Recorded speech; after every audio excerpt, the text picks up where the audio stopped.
Hello everyone, this is Rob, Immortal Spawn, and I'm going to reveal my Fire Witch Doctor build that I've come up with using all new legendaries from the latest Diablo 3 patch 1.0.4. I wanted to create a fun and unique build for this class post-patch. My goals were to utilize some of the new stat and bonuses found on the new legendary gear while still gaining bonus experience for Paragon leveling. So if you want to skip ahead where I'll talk about the build itself over some gameplay, you may do so now. I'll also provide some tips for keeping your massacre bonuses going with this build to gain optimal Paragon experience. In the meantime, I'm going to discuss some of the awesome new fire and experience bonuses found on the gear on these new legendaries. Okay, I'm going to begin with the weapon here, Maximus, because this is an integral part of this build, and as you've already seen, the demonic slave that was attached to my fire chain. It's so amazingly fun. So fire skills deal 25% more damage. That's the theme of this build, guys. We're utilizing fire skills that the Witch Doctor has, and I'll get into the build a little bit later. So you can see here 25% is the most that you can get on fire skills. I opted for 401. These can get as high as 1300 to 1400 damage, but I wanted to get the max fire damage there. And let's look at Mage Fist. Little throwback item here from Diablo 2. Level 16, right? Fire skills deal 20% more damage. Adds 2% to fire damage. So let me explain a little bit of a difference here. There's been some questions on forums, and I want to bring the clarification now. Adds 2% to fire damage. That's an elemental damage that's added to your attack after your overall damage is calculated here. Okay, so once your overall damage is calculated, it adds elemental damage type. Now that does not affect your skills, but fire skills deal 20% more damage, affects your skills. The skills that it affects are any skills that have a type of fire. For example, we are using Locust Swarm, and when we add the Searing Locust rune, we get damage as fire. So that would benefit from fire skills. And the last fire skill damage increase we receive is from the new Talrasha Sacrifice set. The 2-piece bonus comes from the chest and the amulet. So with our fire skill bonuses, we are gaining 48% to all fire skills. And let's even go further with some of this damage bonuses. So the Stone Ring of Jordan increased Locust Swarm damage by 7%. Adds fire damage there for flavor of the build.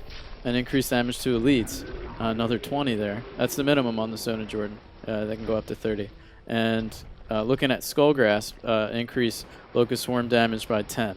So before Pierce the Veil is incorporated, we have 65% increased damage to Locust Swarm, which is brutal, man. Things are melting. Really exciting to show you guys how it plays out.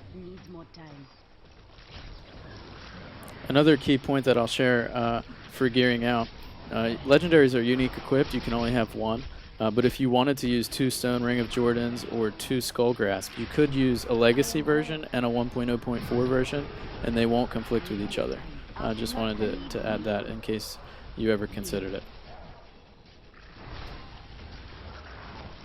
The next set I'm utilizing is Kane's Fate. Kane's Fate set provides a 30% increase to experience. That's very important for this build for Paragon leveling. You can see in the helm we've added 31% with the Radiant Star Ruby, so 61% bonus experience. You want to look for 2 open sockets in the pants. You can grab some Magic Find on this gear, about 30 intellect if you chose to. So really nice experience bonus that should save us quite a bit of time on our quest to level 100 Paragon.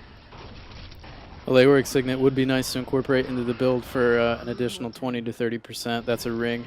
If you were unaware, very expensive at the moment, so maybe in time. And finally, let's wrap up with the last 3 legendary pieces, shoulders, wrists, and belt. So looking at Lacuni Prowlers, this movement speed paired with the 11% we get from Cane Slippers gives us near perfect movement speed. 25% is the cap. Movement speed is awesome for keeping your massacre bonuses going, rushing ahead with Spirit Walk, so really recommend a pair there. Hellcat waist guards on the belt for increased damage against elites. The Witching Hour is probably best in slot for the Witch Doctor on the belt, but very expensive right now. Hellcat is quite affordable. It's tough to find a best in slot on shoulders. Seven Sins isn't bad. Vile Ward for legendaries. Okay, let's take a look at this build in action. I'm going to explain the skill choices that we're using. So, with our fire damage bonus increase, the theme of this build, we're utilizing 3 offensive fire abilities. Starting with our primary is Firebomb with the rune Roll the Bones. Roll the Bones is an amazing rune.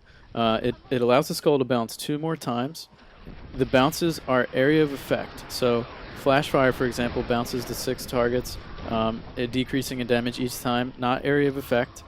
And it just doesn't do nearly as much damage as Roll the Bones does. Roll the Bones can potentially do 1,000% weapon damage just from one cast, depending on how the enemies are stacked up. And it also is great for massacres because you can preemptively throw fire bombs ahead of you, trying to guess where your opponent may or may not be, and it has great range. And I find this to be the best primary for this build. Alright, our next offensive that we're going to talk about is Locust Swarm. I've already talked about this in the gear section. With the Searing Locust, the Locust Swarm turns from poison to fire damage. Now that it's fire damage, we gain the benefit. Okay, so when you apply Locust Swarm onto an enemy, it's going to continue to jump, and each time it lands on a new enemy, the clock ticks 8 seconds. Okay, so one cast of Locust Swarm really allows us to get incredible massacre bonuses. In multiplayer games, it allows you to hit all the units you possibly can to really gain the full benefit of massacre. You can cast it on a group and rush ahead using Spirit Walk and know that it's still ticking, so it's really, really awesome. Incredible damage bonus and just really melts the field. Our final fire offensive ability would be Summon Zombie Dogs with the rune Burning Dogs. Burning Dogs ticks 2% of your weapon damage as fire to all units around the dogs. The dogs attack as physical damage, so their attacks will not benefit from your fire damage increase, and I'm not positive how the effect increases their aura of fire around them. But what's important to know is the 4th ability here, I'm calling it, is the Demonic Slave from the weapon Maximus. This guy, uptime is about 90% of your fight. His chance to spawn is based off of all damage you deal. Okay, so if your dogs are attacking, if your Pestilence is ticking, any of those things, excuse me, not Pestilence, the Locust Swarm, any of those things will spawn, will have a chance to spawn the Demonic Slave. I treat the Demonic Slave as the Gargantuan. He is your tank. He comes equipped with a fire chain that will keep your massacre bonuses going when it comes in contact with the enemy. He also deals area of effect fire damage around him for about 6 or 7k right now, it looks like. And he swings really, really hard. And I've seen him one-shot things in Inferno. I'm pretty sure he swings for 100% of your weapon damage. I'm not positive. So other than that, he's just really, really fun. So I hope you get your hands on a Maximus and try this out, because he's just a blast to play with. For utility, we're using the Spirit Walk and Soul Harvest combo, using the Jaunt rune for that extra second. It's an amazing rune for keeping your massacre bonuses going, the movement speed, the ability to run through enemies, and the Soul Harvest Soul to Waste rune keeps the uptime of our 5-stack going much longer at 60 seconds.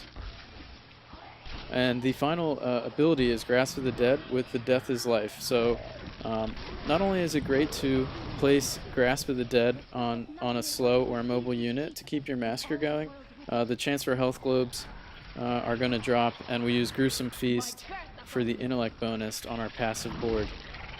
That intellect bonus just lets us keep annihilating our foes as we're going for high combos. I really love Gruesome Feast a lot. Pierce the Veil, 20% damage increase with the downside of increased mana on spells. Not really a factor. The only time you run into maybe a mana situation is if you miss applying a Locust Swarm, you need to reapply. You'll probably have one more shot to do that since it is a heavy costing ability, but other than that, Really no issues with mana, so I recommend Pierce the Veil. And Spirit Vessel finally, our get out of jail free card. It lets us keep our massacres going when we slip up. Spirit Vessel is just amazing.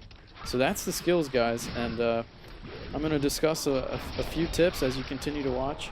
A few tips on how to keep your massacre bonuses going even longer as we level up in Paragon here.